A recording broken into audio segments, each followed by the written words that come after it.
Hey guys, Motorcycle Mouse. So, what I thought I'd do today is shoot a video on the pros and cons of a half shelter.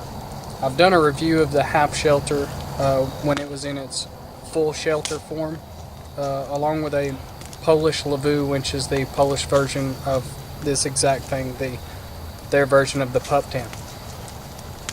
Some of the cons, we'll start out with the cons first. Some of the cons of a half shelter, for one, I'm used to camping in a hammock, so laying on the ground isn't something I usually do.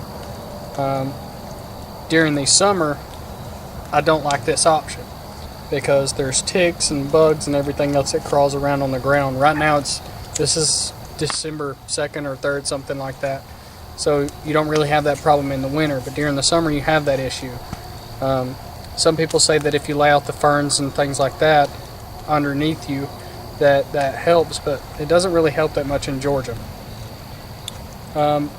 So laying on the ground would be one of the first things that I would say is a little bit of a con, because during the summer this is not a good option. During the winter it's fine.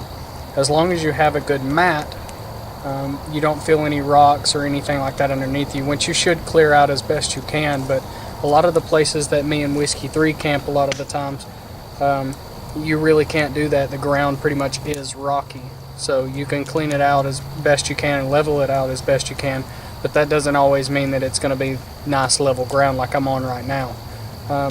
The places that we camp is usually pretty remote, so a hammock comes in more handy because the perfect campsite that we usually find isn't very level. That being said, you really only need just enough for your body to go, as long as you're not camping with another person and using the full shelter. Then you'll need double that space, and that's a little bit harder to find. The next thing with a half shelter is it's half a shelter, so exposure, you're exposed a lot more. So during the winter, if you don't have a fire like I have now, you're going to get cold. It doesn't, hold in your heat or anything like that. It's not completely waterproof because of the type of material it is. Now it's waterproof, but if you touch it, like if I touched right here and it rained tonight, then it'll start seeping through right there because of the oils on your hands and so on and so forth. Now you can waterproof these, but once you do, the problem with that is this is a canvas material, and canvas is naturally fire retardant, but as soon as you waterproof it, it becomes very flammable. You get it too close to a spark and this whole thing will light up, and that's a bad day. It's a little bit heavier than a hammock, but it's lighter than a tent. So I would put that kind of as both pros and cons. Some of the pros to it, well, let's stay on cons real quick. For cons, one of the things is rain with the exposure. This right here is the line of where if rain was just coming straight down. So if you want to face it more northeast, so that as the storms come through, the rain, if it is at an angle, goes away from you. Because if you face this thing the wrong way, even with it being slanted and you being back up against it, well, once again, you're back up against it, you accidentally touch it, you're going to get wet. So let's go to pros now. With pros, this is a very tough and proven setup. The military used this for a very long time. It's seen wars. It's very, very tough. I used this when I was in the military. This is what we used in basic training, and canvas is a tough material. It's a little bit heavier, but that goes to ruggedness. That's how it is. The materials and everything is easy to find, and it's also very cheap. This whole setup here costed me under $30. Not my sleeping bag and so on and so forth. We're just talking about the shelter.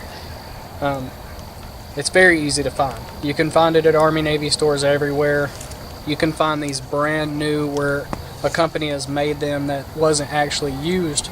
You can find them for $22, $25, something like that. I think I paid $22 for this one. So they are easy to find.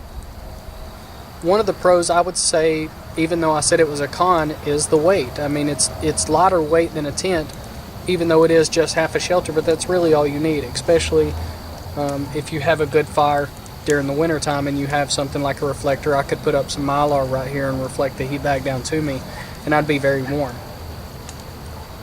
It's very quick to set up. I could set this thing up 10 minutes or less and I'm good to go. And then I could sit right here in front of my fire or on my stool here, and I'm ready to camp.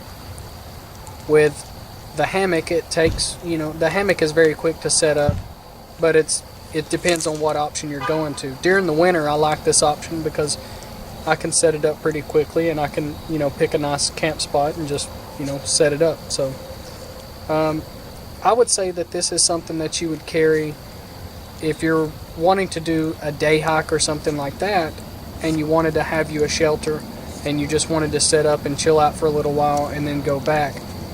The hammock is more something that I would stick to if I was going to go out for a little bit longer term and I wanted to be more comfortable, just because that's what I'm used to. I'm not saying that beats this. This is something that you can, a hammock, if a string breaks, well, you're going to have to make a lot of natural cordage, where this thing is really, really rugged. So that's the pros and cons that I think. If you can think to add anything, put it in the comment section below. I can. I can think to add something. All right. Line of sight, you can see predators coming from a distance.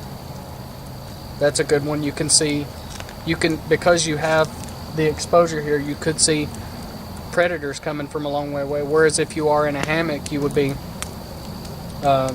if you have the tarp over you, you're not seeing anything until it's sniffing you, unless you heard it coming. Whereas this being half open, you can see a good bit.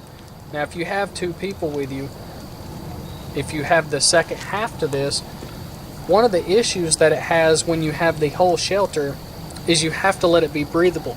The underneath here, you have to let be open a little bit. If you close it in, especially in colder weather, what happens is your breath creates moisture, it collects at the top, and everything ends up wet inside the shelter. I had that happen recently where I'd forgot that little tidbit.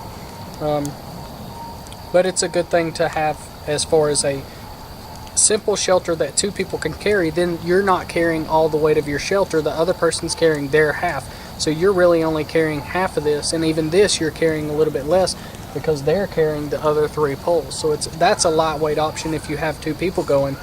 I would use this over a hammock if I was going out for a little bit longer term, if I had the other person with me. So alright guys, well thanks for watching. Place anything you have in the comments section below. We'll get to talking. We'll be back to you as soon as we can with another video.